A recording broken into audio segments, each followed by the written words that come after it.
How's it going, guys? It's your boy Mike from Seattle. Small-time real estate investor, all-around good guy, and duly elected sheriff of the internet. I want to do a video today explaining to you one of the deals that I'm looking at right now and why I want to purchase it. This is a great video explaining how I run my numbers on a rental property. And I think that's actually valuable because different people run their numbers differently. And I'm going to explain what I'm going to look at and why I think this property is really, really good from a cash flow perspective and also from another perspective, but I'll get to that in just a minute. First of all, guys, if you don't have 5 minutes to listen to me talk just a little bit of math at you, then you know what? Click out of this video and go watch your latest political argument video of this person totally owns this person. Yeah, okay, first of all, you could do something better with your life in this or just click out whatever anyways. And back to the video. So I am looking at 4 deals right now.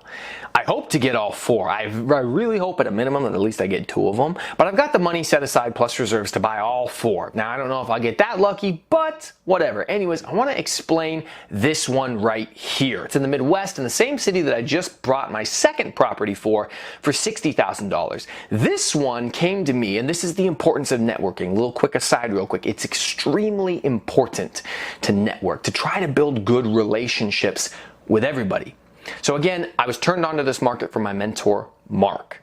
I bought my first property and put it with a rental property, a property management company that he recommended.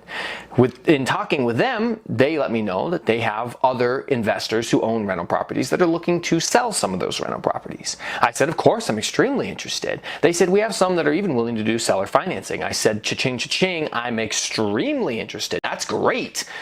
On top of that, no real estate agent fees. That's fantastic. And maybe I can even get a little bit of a deal here. We'll see.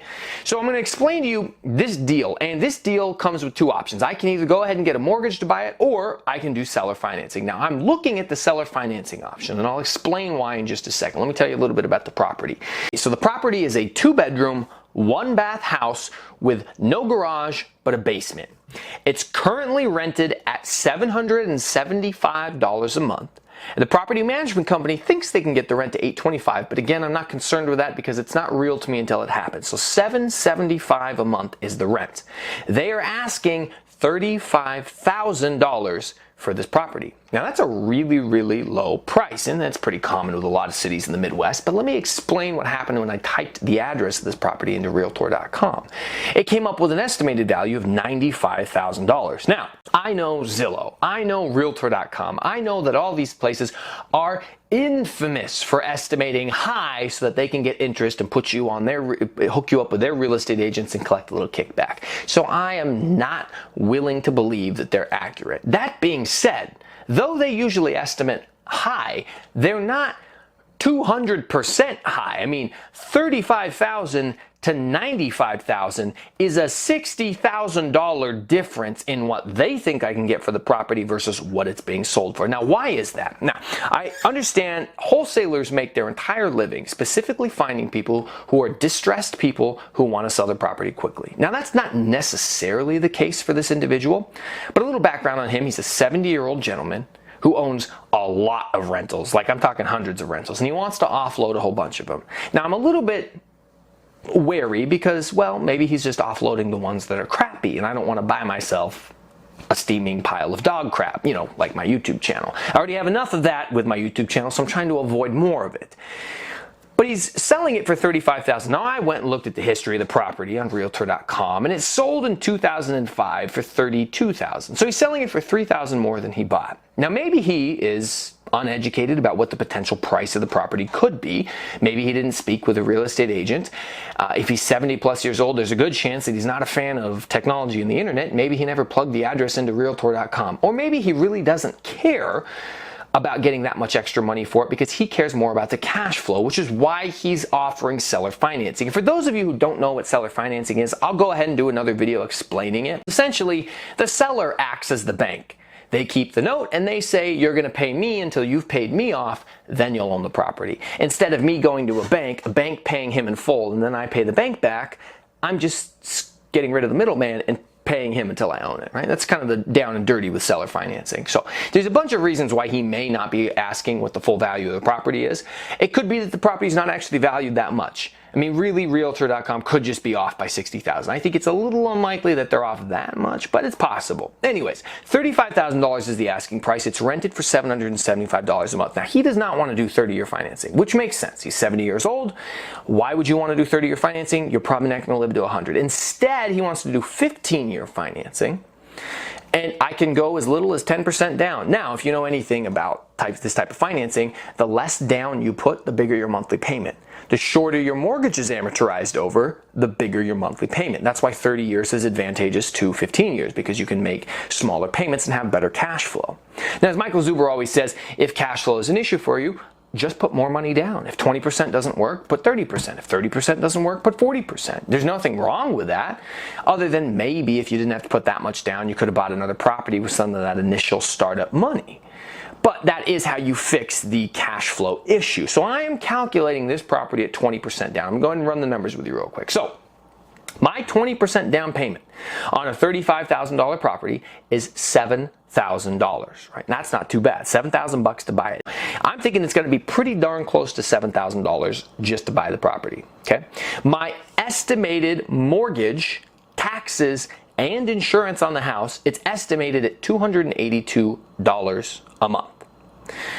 Now take that $282 a month and I'm going to subtract another 10% for vacancies. So it's going to be $775, which is $77. So $77 off for vacancies, $77 off for maintenance, and another 8% off for the property management fee. So that 8% for the property management fee comes out to $62 a month. There's already a tenant in it, so I don't have to pay any placement fees or anything like that. I'll just have to pay it whenever we have to list it for a new tenant if the current one doesn't renew. $277 fits in between the range that I'm looking for. If I can find a rental that gives me between $250 and $350 of positive cash flow, that's what I'm looking for and considering a good deal for this market. Now, ideally, with a 30-year mortgage, it would be even better. Because with a 30-year mortgage, I would have to pay even less per month. But let's think about the 30-year mortgage real quick. Let me assume another $2,500 in closing costs. What happens if instead I just put that extra $2,500 down on the deal? Okay, so if I just throw the extra $2,500 a month down on my down payment, instead I'll end up with $25 additional of cash flow each month, bringing me over a $300 cash flow. Now let's say I actually get the rent bumped up to the $825 they think. There's another $50 right there, and we're all the way up in the $350 range. Now again, that last one at least is a hypothetical, so I'm going to work off of real numbers. And the real number for me right now, conservatively estimating for all the different expenses that I want to take into account, vacancies, maintenance, and management fee, I'm still making $277 a month in positive cash flow on this house every month. But while I don't think it's a good idea to buy into appreciation, remember that buying this property, I'm stepping into a large amount of equity.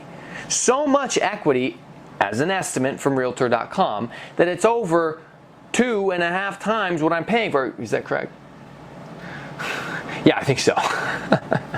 $35,000 and its estimated value is $95,000. Now let's say Realtor.com's way off and it's only 60 grand, right? Either way, I'm stepping into a lot of equity. I may just do what Tom McKay from Flip Anything USA says, which is just turn right around and sell it, because nobody ever got hurt taking a profit. And he's right about that. If I just pocket 30 grand, I can turn right around and buy myself 5 more rental properties exactly like this one. That might be what I do. I haven't decided yet. Anyways, guys, the reason I made this video is because I wanted to show you how I run the numbers, the things that I'm accounting for, and what I'm thinking of when I go to buy this. This cash flow right here that I'm looking at, this $277 a month as the conservative estimate, is enough that I feel comfortable buying this property. I'm still making money from it. Not a lot, but I'm making money from it. It was a very small investment for me. I think it's a good deal, and I'm probably going to try to get it if I can. If I can't get at least $250 in cash flow each month, I don't want it. And you might ask yourself why. Well, really the reason is because that's what Michael Zuber told me to do, and that's what the other guy who I listen to, Mark, my mentor, tells me to do, $250 to $350.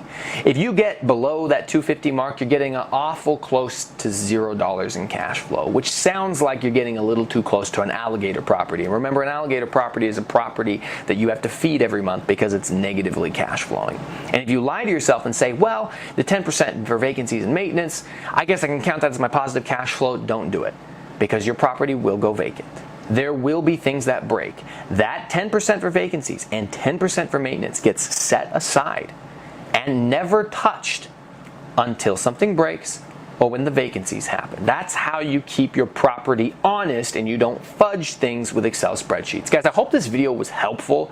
If it is, please leave a comment down below. If there's something you think I missed, or if you have questions for me, leave a comment down below so I can respond to it, or I don't know, make another video about it. I appreciate you guys for watching this. As always, remember, do not subscribe to my channel. It encourages me to make more videos, and honestly, I'm just not a big enough sellout to be a big YouTube star. So, me, Kevin, sorry, excuse me. And we'll catch you next time.